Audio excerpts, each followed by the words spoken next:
थोड़ा सा मिश्री मिला लिया करो। माखन मिश्री गोविंद खाते थे ना हमारे, ऐसे 1 चम्मच ही खाना बस। सुबह उठ करके जल नेति सूत्र नेति, कफ रत, दोनों नाक देखो पूरे खुले होने चाहिए। पहले कफ बलगम यहां बढ़ता है, फिर यहां, फिर नजला, फिर यहां, फिर गले में, फिर यहां, फिर पूरे शरीर में गांठें बनती हैं, कफ से बनती हैं। पूरे शरीर में चर्बी बढ़ती है, कफ से बढ़ती है। फिर प्रमाद बढ़ता है, ये कफ से बढ़ता है। नींद बहुत आती है, कफ से आती है। नींद, प्रमाद, गांठें, कैंसर, मोटापा, ये कफज रोग है। जल नीति सूत्र नीति कर लिया करो। सूत्र नीति सप्ताह में 1 बार, जल नीति रोज करो। अणु तेल रोज जलाओ। कभी जिंदगी में कफ बढ़ेगा ही नहीं। फिर भी जिनका कफ कोल्ड का बहुत प्रकृति है और नाक जाम है 10-10, 20-20 साल से, तो अणु तेल में ज्योतिषमती तेल उतना डाल लो जितना सहन हो जाए। बड़ा तेज होता है, लेकिन पूरा अंदर का जमा हुआ, पूरा आधा 1-1 फीट का ऐसा कफ बाहर निकलता है। श्लेष्मा, बलगम बहुत जबरदस्त है। और कफ के लिए तो नस्य और ये जलनेति, और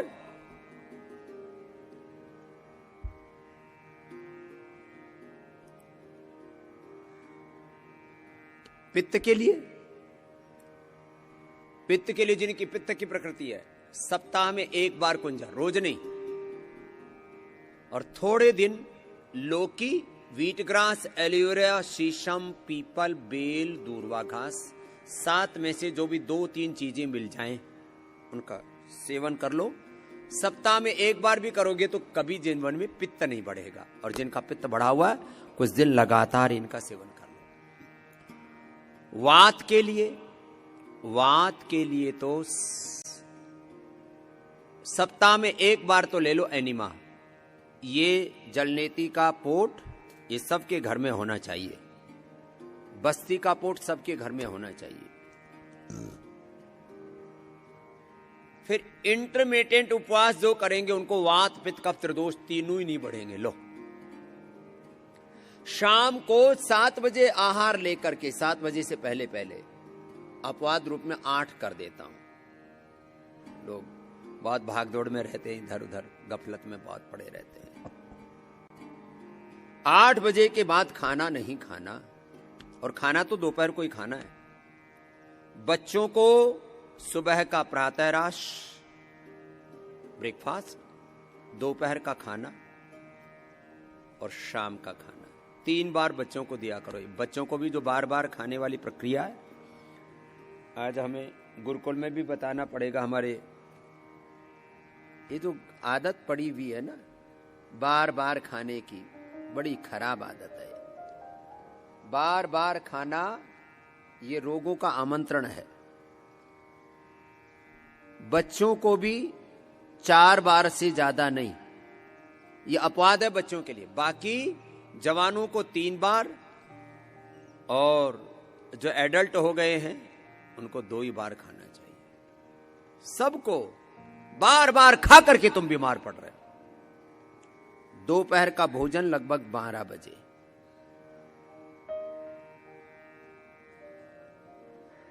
एक बहुत बड़े बलवान सन्यासी हुए, महर्षि दयानंद के शिष्य परंपरा। महर्षि दयानंद भी स्वयं बहुत बलवान थे। पूज्य स्वामी स्वतंत्रानंद जी महाराज 12 बजे 1 बार भोजन करते थे, शाम को दुग्धपान करते थे।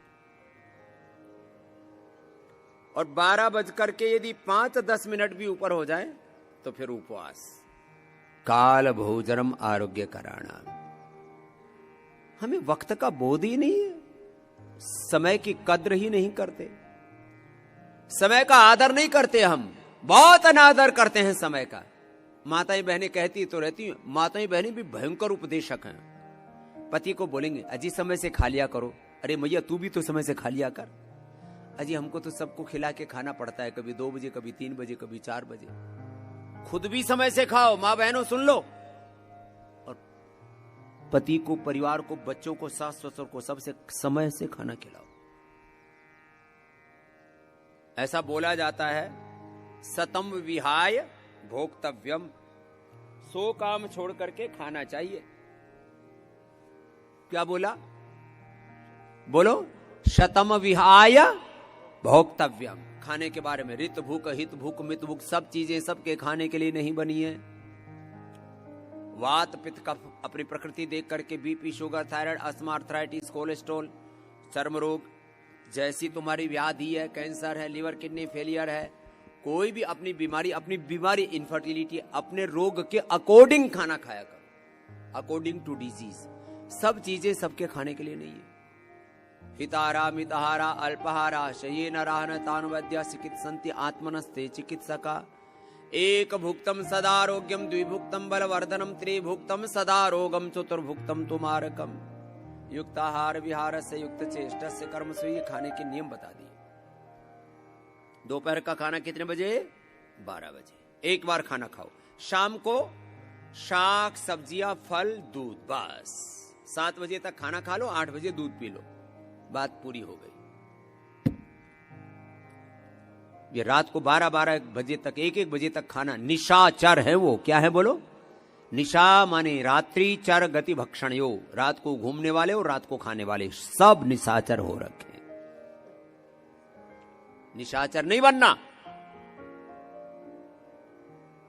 जब शाम को 7 बजे तक खाना खाया और अगले दिन 12 बजे खाओगे तो कितने घंटे का अंतर हो गया? 16-17 घंटे का अंतर हो गया। बीमारी 100 साल तक बीमारी तुम्हारे पड़ोस में नहीं फटकेगी। कुछ नियम धर्म बना लो जीवन जीने का। जिसके जीवन में कोई नियम व्रत नहीं होते वो सदा दुखी रहते हैं। फिर सुबह सुबह क्या करें? सुबह सुबह काढ़े पियो, ज्यादा से ज्यादा जूस खा लो। बहुत ही भयंकर भूख लगती है किसी को, पहलवान है, बहुत दंड बैठक लगाते हैं, बहुत हार्ड वर्क करते हैं, खेती मजदूरी करते हैं, उनके लिए बता रहा हूं खाली। वो भी सुबह बहुत थोड़ा। ये झूठ फैलाया गया इन फूड माफियाओं के द्वारा। ये माफिया बड़े खतरनाक है। एक का नाम है फूड माफिया, ये बीमारियां पैदा करते हैं। फिर आ जाते हैं इलाज के लिए ड्रग माफिया, और इन ड्रग माफियाओं के पीछे खड़े हो जाते हैं फिर पूरे political mafia, corporate mafia, intellectual mafia. चारों तरफ समाज को शत्रुओं ने घेरा हुआ है। चारों तरफ राक्षस, चारों तरफ असुरों ने तुम्हें घेर रखा है। इन drug mafia, food mafia, drug mafia, medical mafia और ये सब माफियाओं से बच के रहना। इनकी लंबी लिस्ट है। अश्लीलता फैलाने वाले, फिर ये एंटरटेनमेंट माफिया, बहुत खतरनाक माफिया। एंटरटेनमेंट के नाम पर भी एंटरटेनमेंट माफिया भी, ये तो बहुत ही खतरनाक है। चारों तरफ अश्लीलता, पतन, हेरा। चलो, तो मैं कह रहा था रोज की जिंदगी में एक ही सम्मिलित कर लो। क्या करना है?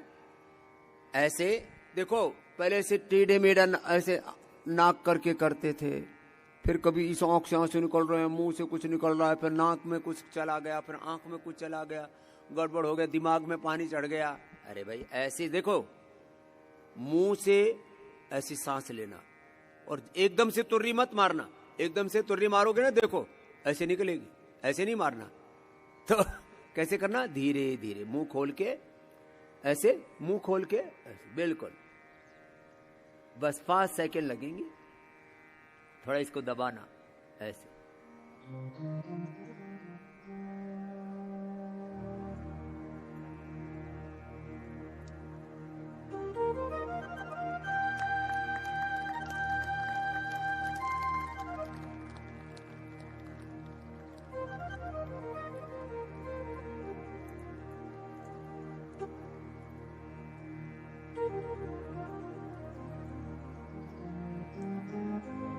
हटा लेना, फिर दूसरी ओर ऐसे ही।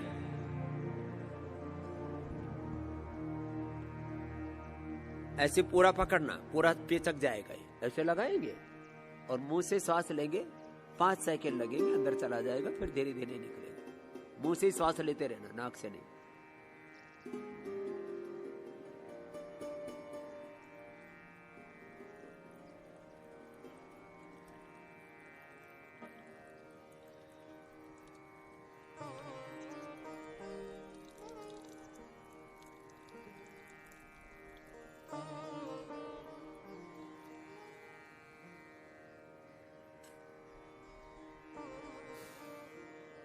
फिर थोड़ी देर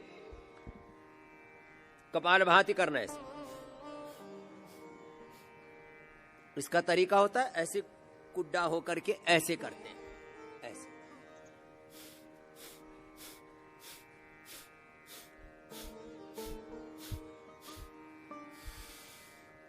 तो नाक से पानी टपकता है।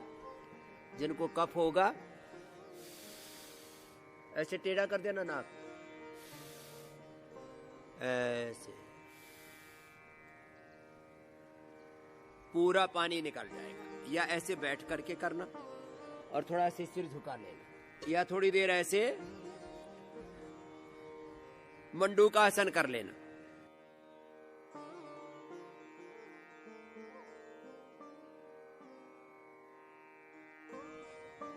एपिलेप्सी के मरीजों को छोड़ के सबको करवा देते हैं। ऐसे थोड़ी देर एक तरफ ऐसे थोड़ा ऐसे नाक किया, यदि अंदर कोई पानी रुक गया होगा तो निकल जाएगा अभी। मैंने एक दिन ऐसे आगे नहीं झुकाया और ठंडे पानी से कर लिया, तो मैं जब वापस यहां से करके गया तो आधा घंटे बाद जब थोड़ा आगे झुका तो नाक से तुर्री निकली। मैंने कहा पानी कहां जमा पड़ा था, ऊपर इकट्ठा हो गया। तो ये छोटी छोटी बातें हैं, इनका ध्यान रखना।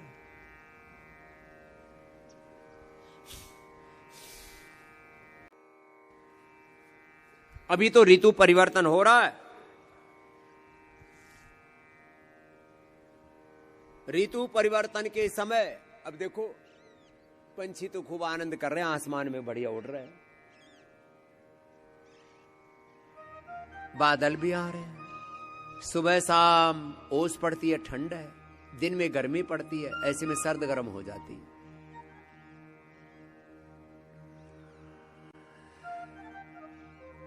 वापस कह रहा हूं कुछ बातें गौर से सुनो। अपनी जीवन शैली में कुछ मूलभूत परिवर्तन करो। हमारी जीवन शैली कैसे होनी चाहिए आज मैंने बताया। क्यों रोगी पड़े? योग, आयुर्वेद, पंचकर्मा, षटकर्मा, पंचमहाभूत, प्रकृति संस्कृति पर आधारित सनातन आध्यात्मिक सार्वभौमिक स्वस्थ जीवन पद्धति का त्याग कर दिया है हमने, इसलिए रोगी हो गए।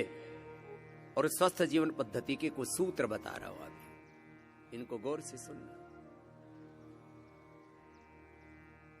कैंसर जैसे रोग 1-2 महीने से लेकर 3 महीने, 6 महीने और बहुत बड़े हैं कि सबने कह दिया अब तो मरेगा। मैं कहता हूं 1-2 महीना से अधिकतम आपको 9 महीना लग सकता है, लेकिन ऐसा हो नहीं सकता कि योग करो और तुम कैंसर या किसी भी रोग से मर जाओ। न मरिष्यति न मरिष्यति न तस्य रोगो न जरा न मृत्यु प्राप्तस्य योगाग्निमयम् शरीरम्। तो जीवन शैली में मूलभूत परिवर्तन लाओ। इनफर्टिलिटी के लिए हमने पूरा माताओं बहनों के लिए फलघृत बताया, सबके लिए तो गोघृत, नारियल का तेल, तिल का तेल। माताओं बहनों के लिए इनफर्टिलिटी के लिए फलघृत। ये पुरुषों को भी ले लेना चाहिए। संतति सुधा स्त्री पुरुष दोनों के लिए हमने बना रखी और पूरा साइंटिफिक रिसर्च करके बता रहा हूं। यौनामृत आंखों के लिए महात्रिफलाघृत, मस्तिष्क के लिए ब्राह्मी घृत, ये सुबह सुबह पीने के लिए बता दिया। फिर औषधि, औषधि का अनुपान और खान पान। लीवर के लिए लिवोग्रिट लिवामृत, किडनी के लिए रीनोग्रिट और रीनोग्रिट जूस। लीवर के लिए लिवोग्रिट जूस के साथ लिवामृत लेनी है, लिवोग्रिट लेनी है। किडनी के लिए रीनोग्रिट जूस, ये नया इंट्रोड्यूस किया हमने। पहले पीपल और नीम के पत्तों का रस 2 ही बताता था मैं, फिर मैंने देखा इसको और ज्यादा गुणात्मक बनाने के लिए, लाभ और जल्दी हो जाए तो गोखरू, हरा धनिया और कासनी, 5 चीजों का पंचामृत। जिनको खून की कमी है उनको अनार, गाजर, चुकंदर, व्हीट ग्रास, एलोवेरा, फिर हीमोग्रिट। 7 से 14 दिन के अंदर ही 14 हीमोग्लोबिन, 7 से सीधा 14। प्लेटोग्रिट जूस ऐसी, व्हीट ग्रास, एलोवेरा, गिलोय, अनार, पपीते के पत्तों का रस और प्लेटोग्रिट वटी साथ में। ऐसे ही एंटी कैंसरस जूस है, एंटी डायबिटिक जूस है, खीरा, करेला, टमाटर के जूस। और साथ में अब तो कमाल हो गया, अब तो पहले एक तत्व की कमी रह गई थी। हम आंवला, एलोवेरा, गिलोय, चिरायता, कुटकी, गुड़मार, सदाबहार, विजयसार, इंसुलिन का भी एक पौधा हमने लगा दिया था, और मेथी का पानी और अंकुरित मेथी, एटीएम की सब्जी ये देते थे। अब रतपितिया जब से आया है, ये हमारा बालक विदेह देव खोज के लाया उधर पहाड़ से, एक संजीवनी बटी जैसी है डायबिटीज के लिए। मुंह में रतपतिया डाला और 2 घंटे के अंदर ही 50 से 100 तक एकदम से शुगर डाउन आ जाती है, और 3 दिन में लगभग लोगों की इंसुलिन और दवाइयां छूट जाती विद इन 3 डेज। खीरा, करेला, टमाटर का जूस, एटीएम की सब्जी और कुछ नहीं देते, थोड़ा विश्राम देते पेट को।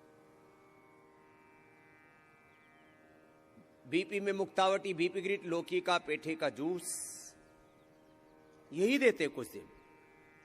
3 से 5 दिन का उपवास, और अब नवरात्र में तो 7 दिन का उपवास कराने वाला हूं। और मैं चाहता हूं नवरात्र लोग यहीं आकर के करें। एक बार जोरदार अभिनंदन है जो सच्चे अर्थों में नवरात्र करके रिद्धि सिद्धि प्राप्ति के लिए नवरात्र किया जाता है। हम लोग तो ऐसे ही औपचारिकता किए जा रहे हैं। नवरात्र करते करते 9 वर्ष हो गए, पूरी जिंदगी बीत गई, मिला क्या, उपलब्धि क्या हुई? क्योंकि कहीं ना कहीं हमारे विधि विधान में दिक्कत है। थायराइड में थायरोग्रिड, धनिया का पानी, प्रोस्टेट में प्रोस्टोग्रिड और साथ में प्रोस्टोग्रिड जूस, वही डिनोग्रिड जूस के साथ प्रोस्टोग्रिड देते हैं। ये दोनों एक दूसरे के साथ कनेक्टेड है, प्रोस्टेट और किडनी।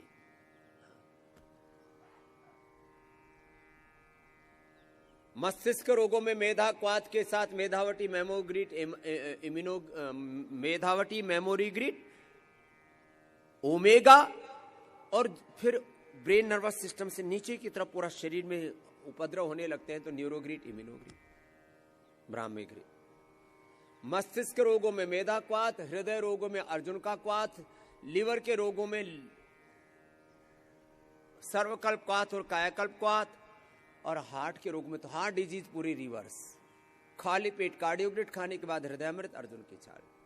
ये जबरदस्त। वो झूठे लोग हैं जो पूरी दुनिया में भ्रम फैला रहे हैं कि हार्ट ब्लॉकेज रिवर्स नहीं होता। वो झूठे लोग हैं जो कहते हैं कि ब्रेन सेल्स एक बार डैमेज हो गए तो रिवर्स नहीं होते, रिजुविनेट नहीं होते। हमने मेधावटी, मेमोरीग्रिड, ओमेगा ये सब प्रयोग करके रिजुविनेट किए ब्रेन सेल्स को। We have proof. आंखों के मैकुलर डिजनरेशन को हमने आंखों की सेल्स को रिजुविनेट किया, कैटरेक्ट, ग्लूकोमा से लेकर के डबल विजन, कलर विजन, सारे। कल एक बच्चा मिला, बोले बाबा जी मेरी आंख तो पूरी चली गई थी, उसके बाप को कैंसर है। बोले बाबा जी मैंने आपका बस एक कैंप अटेंड किया था, उसके बाद मैं करने लगा, पूरी आंख का विजन, दायां बायां आंख का विजन चला गया था वापस। हाँ, वहां अभिषेक देव जी के साथ वहीं रहता था लखनऊ में। बोले बाबा जी पूरा विजन आ गया आंख का, अब चश्मा।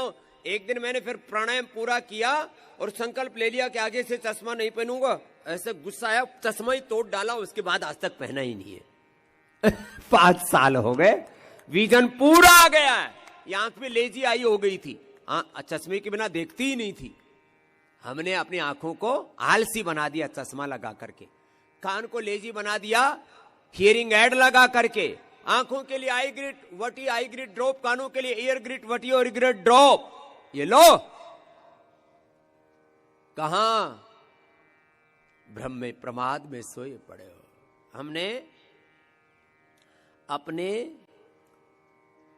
अंगों को क्या बना दिया? प्रमादी। आंखों को, कान को, लीवर को, किडनी को प्रमादी बना दिया हमने। ये डायलिसिस क्या है? ये पेसमेकर क्या है? मैं कहता हूं किसी को पेसमेकर की जरूरत नहीं।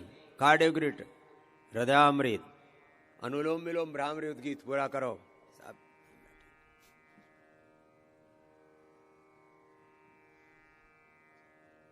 गले सड़े लोग, गौधन अर्क, कायाकल्पटी, नीम घनवटी, डर्माग्रिड, सोरोग्रिड, मिलियोनोग्रिड, कुछ लेप लपेट लगाते हैं ऐसे। स्किन डाई, ये जो लौकी कल्प तो ना अद्भुत है।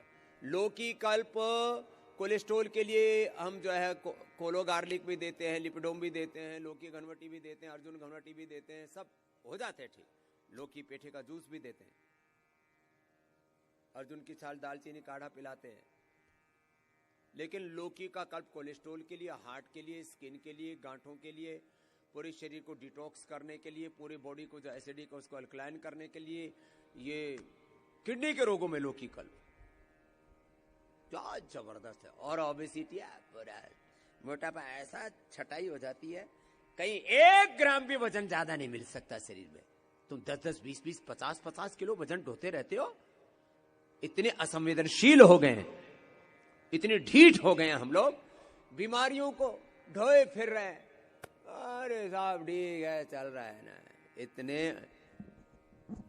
भगवान के दिए हुए शरीर को बीमार करना, ये भगवान का तिरस्कार है, अनादर है, अपमान है। अपने शरीर को बीमार नहीं रखना, अपने इंद्रियों को विषय भोगों में, अपने मन को भोग वासनाओं में मत लगा के रखना। अपने शरीर, इंद्रियों और मन का यह अनादर है, अपमान है, तिरस्कार है। भगवान की दी हुई सौगात का ये अनादर है, तिरस्कार है।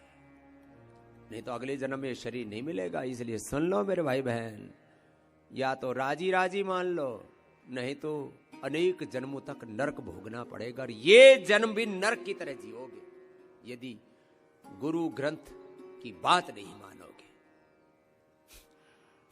किया तुमने कपालभाति, मंडूकासन, योग मुद्रासन के साथ कहा था जिनको लीवर किडनी की प्रॉब्लम है, पेट की बड़ी समस्याएं, पायस फिशर फिस्टूला है।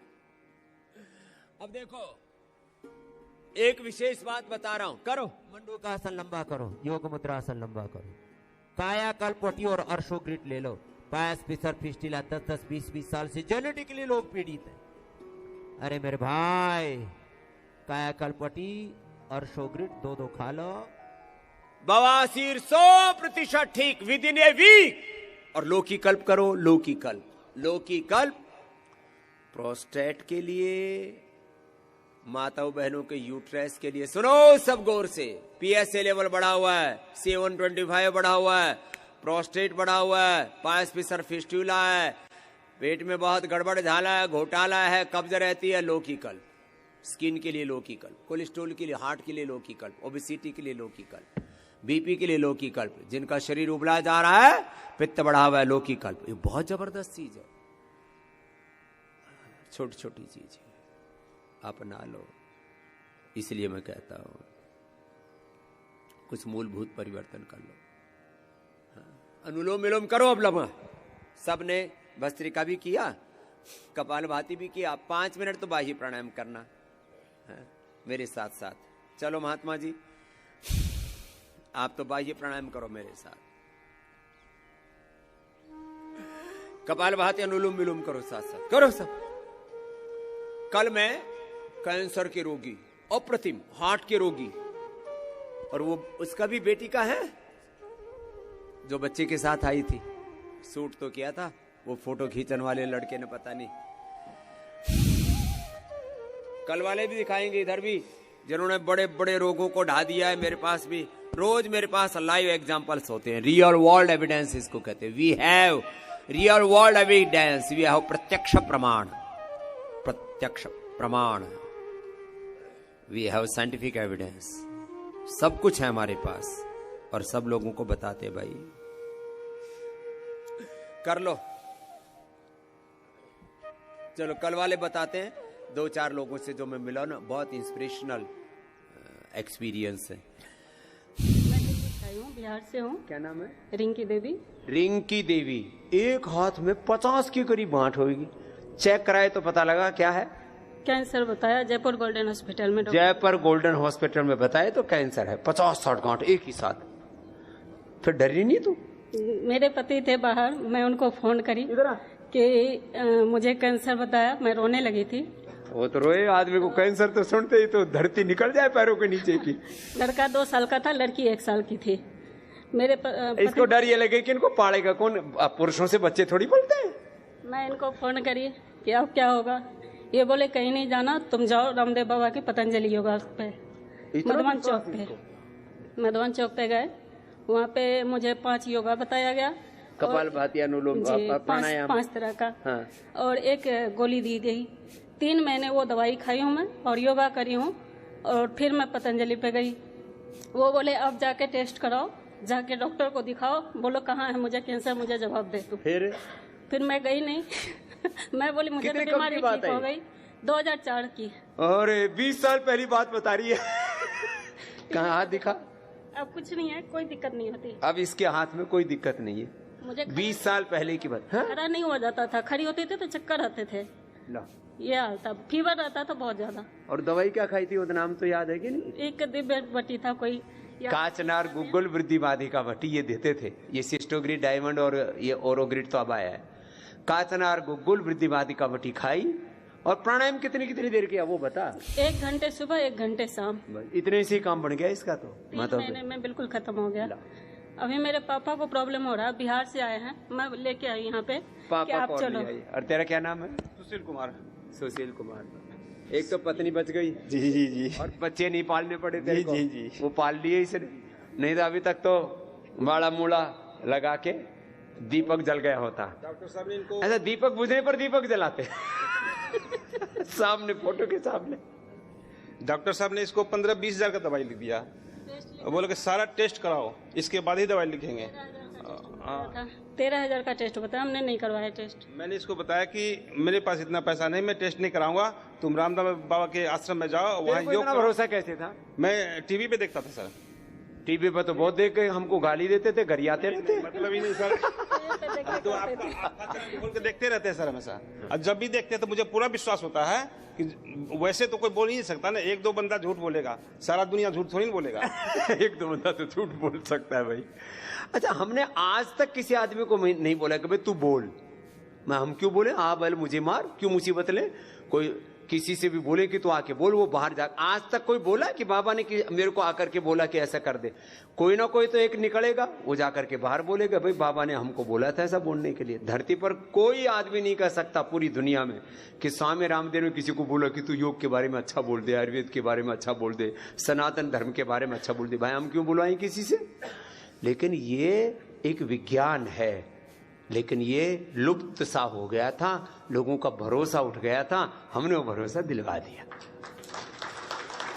अच्छा, वैसे जो हमको गाली भी देते हैं ना, बीमार होते करते, वो भी कपालभाति, अनुलोम विलोम, और चुपचाप दवा खाते। और जब चारों तरफ अब पता लग रहा है गाय के घी में तो मिलावट हो रही है, पशुओं की चर्बी, तो गाय भैंस का और बाकी बाजार का सब घी छोड़ के पतंजलि गाय का घी खाएंगे और हमको घर आएंगे। उनके घर में मिलेगा पतंजलि गाय का घी, उनके घर में मिलेगा सरसों का तेल पतंजलि का, उनके घर में मिलेगा दंत कांति, केश कांति। एक दिन एक बहुत बड़े नेता की बात बता रहा हूं, तो बेचारा थोड़ा उसको डाउन में आ गया। हाँ, नाम तो चलो बोलना ठीक नहीं। मेरे से बोला जी मेरे को बोला गया संसद में तुम बाबा के खिलाफ बोलो। बहुत बड़ा नेता, केंद्रीय मंत्री रहा, मुख्यमंत्री भी रहा, तो वो मेरे से श्रद्धा भी रखता है। तो मेरे से बोले बाबा जी आज तो मैं धर्म संकट में। मैंने कहा कैसे? बोले सुबह उठता हूं तो दंत कांति करता हूं, नहाता हूं तो पतंजलि के बाथ सोप लगाता हूं, शैम्पू करता हूं तो पतंजलि का करता हूं, घर में गाय का घी पतंजलि का खाता हूं, सरसों का तेल पतंजलि का खाता हूं, आटा और नमक भी पतंजलि का खाता हूं। अब मेरे से बोल रहे हैं कि संसद में बाबा के खिलाफ बोलो। मैंने कह दिया भाई पार्टी से निकालना हो तो निकाल दो, बाबा के खिलाफ नहीं बोलूंगा। अच्छा, ऐसी ऐसी साजिश हमारे खिलाफ चलती रही। आज से थोड़ी, जब से हमारा धरती पर जन्म हुआ तब से हमारा विरोध चल रहा है कि ये पैदा कैसे हो गया। लेकिन ये विज्ञान है, ये तो कैंसर वाली बात है, इसलिए मैंने इसको उठाया। बाकी तो ये तो हाथ की गांठ ठीक किया। तेने क्या ठीक किया? पेशाब की थैली में सिस्ट थी। उसका प्रमाण है जी? क्या है? सोनोग्राफी है। क्या नाम है? उस टाइम भानु प्रकाश साहू, मैं छत्तीसगढ़। बिहार से आए, छत्तीसगढ़ से आए। और गांठ का क्या हाल है? 2007 की बात है बाबा जी। और 2009 में आप जांजगीर चांपा जिले में आए थे तो आपसे मिला था, और टीवी पे देख के 2007 में गांठ ठीक कर जी 2007 में। ये तो पुराने आ रहे। और हार्ट वाला कहाँ? ये देखो छोटा सा बच्चे को हार्ट की प्रॉब्लम। तेरे को क्या बता दिया था? मैं 2007 से हार्ट का प्रॉब्लम था, प्रेशर था, जो गैस बनती था। हार्ट का प्रॉब्लम और ब्लड प्रेशर, गैस बनता था, फिर अब हाँ, एयरपोर्ट दिखाया था, एलोपैथिक डॉक्टर दिखाया था। डॉक्टर बोला तो बंगाल से हो क्या? हाँ, बंगाल से है। बंगाल है, वो तो बोला हिंदी से पता लगा। तो 2007 से मैं आयुर्वेदिक औषधि ले रहा है। अब आपका जो कैसेट है ना, उस समय कैसेट था, मैं कैसेट डीवीडी लगा के योग करता था। कैसेट देख के प्राणायाम करता था। 2 साल ऐसा किया था, और मुक्तावटी और एलोवेरा आंवला ये पिया था। अब क्या 2-3 साल में अच्छा हुआ, कोई दिक्कत नहीं। अभी तक तो मर जाता। 17 साल हो सकता है, 17 साल तक अभी तक एलोपैथिक एक ही औषध नहीं खाया, एक भी औषध नहीं खाया। एक ही औषध नहीं खाया। नाम क्या? मेरा नाम मनोरंजन देवदत्त, मैं त्रिपुरा से, साउथ त्रिपुरा साबलूम से आया। त्रिपुरा से बहुत दूर से आया। मेरे साथ मैं योग प्राणायाम अभी करा रहा है। दूसरों को करा है। 2000 से करा रहा है। 2013 का मेरे को है, जो सदस्य पद लिया था मेरे से। आपसे जैकेट मिला था 3-4-5 दिन आगे आया। हाँ, मैं त्रिपुरा भी गया। ये पुराना चेला आ गया था। ये तो छोटा बच्चा था तो तब तो। लो, अब कितने साल का हो गया? मेरा 42। आप जिस टाइम कर रहे हैं, मैं 5 साल कम 23 से शुरू कर रहा है। ये अच्छी बात है, अब खुश है। पुराने चेले मिल गए आज तो। बाबा जी मेरे को सपने में 2-3 बार मेरे को आशीर्वाद दे दिया। सपने में दिया, अब रियल में ले ले। उठ के देखा, बाबा जी नहीं है, मैं काम रहा है। ऐसा 3 बार हुआ मेरे को। तो इसको बाबा ही दिखता है, जो मन में बस जाता है वही दिखता है। सपने में दृष्टांत भी इसको बाबा का ही होता है। चल ठीक है, ये हमारे नासिक। मेरा भी बड़ा आश्रम है, नवनाथ मंदिर। ओ, बड़ा आश्रम है नवनाथ मंदिर। तो डॉक्टर ने बोला था ये बीमारी बहुत क्रिटिकल है, जिंदगी भर दवाई लेना पड़ेगी। तो दूसरे डॉक्टर ने बम्बई में मेरे को बोला, महाराज जी आप महाराज हो, योगा करो। तब से आपको गुरुजी मान के डेली 4:30 बजे उठ के योगा डेली आस्था चैनल के सामने करता। क्या बात है। अब एसिडिटी ठीक है? एकदम ठीक है। लो भाई, हमारे गुरु जी ना, तो आप तो गुरु भाई। लो, साधु ने साधु की बात मानी, अब पता ही नहीं लग रहा है कि इनको, अरे महाराज आप कोई बीमारी है ऐसा दिख ही नहीं रहा। अब उधर नवनाथों का आशीर्वाद और इधर एक साधु की बात मानी साधु ने, तो साधु एकदम भला चंगा। अभी लग ही नहीं रहा। कितनी उम्र होगी महाराज? 49 के हो गए, 30 साल के लग रहे। ये महिमा है, जोरदार अभिनंदन महाराज। क्या नाम हुआ? गोरखनाथ महाराज। गोरखनाथ महाराज। ओ नवनाथों की परंपरा में, और नाथ भी गोरखनाथ। पहली बार नाम सुना किसी का। चलो जोरदार अभिनंदन हमारे पूज्य गोरखनाथ महाराज जी का। और इनमें भक्ति है। ऐसे तो चलो भाई, हमसे उम्र में थोड़े ही छोटे हैं, इतने भी छोटे नहीं है। हम तो इनको सच में 30-35 का ही मान बैठे थे। हाँ, तो योगा की महिमा है आपकी। और गुरु गोरक्षनाथ से तो योग चला ही है। ऐसे लोगों को हम इंस्पायर करते रहते हैं कि भाई करो ना। चलो गोरखनाथ महाराज जी अपना मंदिर में रोज योग की कक्षा लगवाया करो। डेली बहुत भीड़ रही। अच्छा, लगती है? क्या बात है। महाराष्ट्र से दुनिया आती है मेरे पूरे महाराष्ट्र से पूरी दुनिया आती है। अच्छी बात। प्रणाम महाराज, हम भी आएंगे। क्या पाया भाई उन्होंने?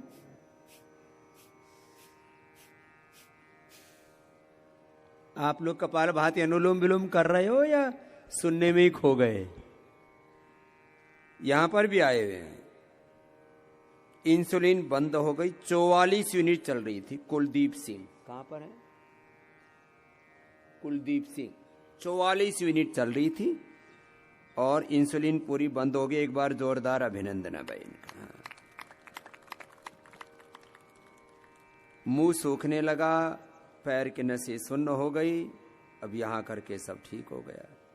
राम बाबू, अनीता 16 साल से शुगर की समस्या थी, यहाँ के सब दवा बंद हो गई, गोली बंद हो गई। एलोपैथी की मधुनाशिनी मधुग्रिड चल रही है अब यहाँ, और एंटी कैंसर जूस और काढ़ा चल रहा है सब।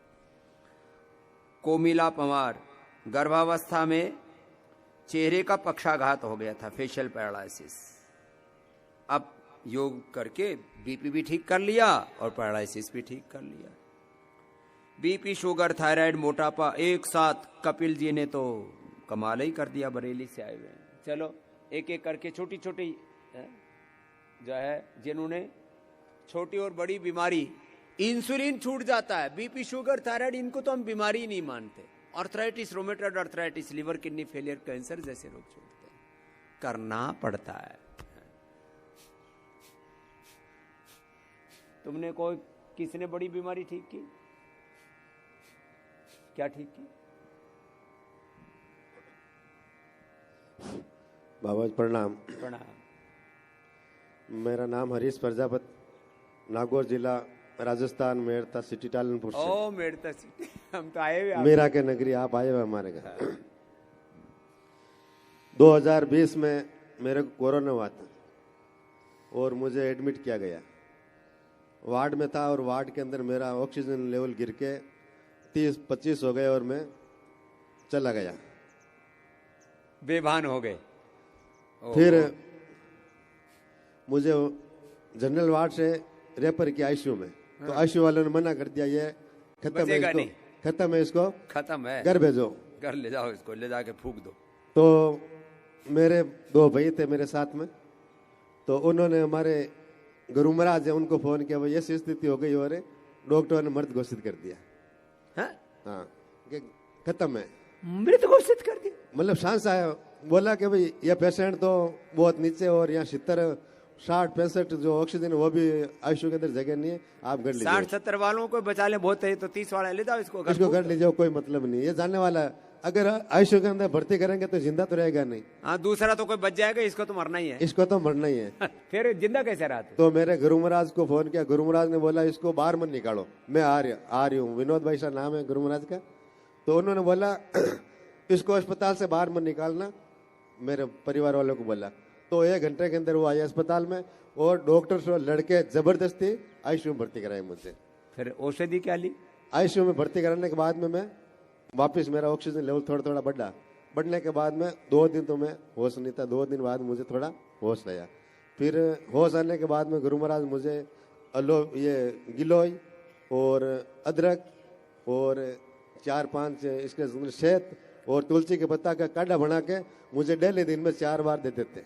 वो डॉक्टरों के बिगर पूछे, मतलब गुप्त देते थे, डॉक्टरों को पता नहीं था। ऐसे करता मैं आईसीयू के अंदर 1 महीना रहा वेंटिलेटर पर और 100 की स्पीड से मेरे ऑक्सीजन चल रहा था। तो और बाद धीरे धीरे डॉक्टर ने बोला ये मशीन पे है और जिंदा रहेगा नहीं, कभी मशीन सड़ते ही मर जाएगा। लेकिन मेरे को गुरु महाराज ने वो दवाई देते रहे और फिर मेरे को कपालभाति और अनुलोम विलोम भी थोड़ा कराते रहे। 1 महीना बाद में मेरे वेंटिलेटर हट गई और 6 महीना में बेड मेरा। बाद में भी मैं धीरे धीरे वो योग करता रहा और मुझे जिंदा कर दिया। लो, ये जिंदा वापस आ गया आपके सामने यमराज के दरवाजे से। उस समय तो कोरोनिल, श्वासारी और ये तो फेफड़े जिनके खराब हो गए, अभी तक लोग मेरे पास आते हैं श्वासारी, ब्रोनकोम दे करके, खजूर कल्प कराते हैं उनको। वात के लिए हमने एक वात आहार, पित्त के लिए पित्त आहार और कफ के लिए खजूर कल्प कफहर आहार की एक व्यवस्था की है। ऐसे तो बहुत लोग बच गए। और डॉक्टरों ने तो कहा मतलब मशीन पर रहेगा तब है जिंदा। और मेरे घर वाले, परिवार वाले, रिश्तेदार सब अस्पताल मिलने के लिए आगे, लास्ट बार मिल लो, इसको बचने वाला तो ही नहीं। और गुरु महाराज मेरे आज यहाँ साथ आए हुए बाप जी हो। चलो आशीर्वाद, खुश रहो। हाँ, तो कोरोना तो एक बहुत बड़ी त्रासदी थी और उसकी तो अभी भी चल रही है। कोरोना में जो overdose of vaccination, overdose of steroid, synthetic दवाइयाँ खा करके शरीर को जहरीला बना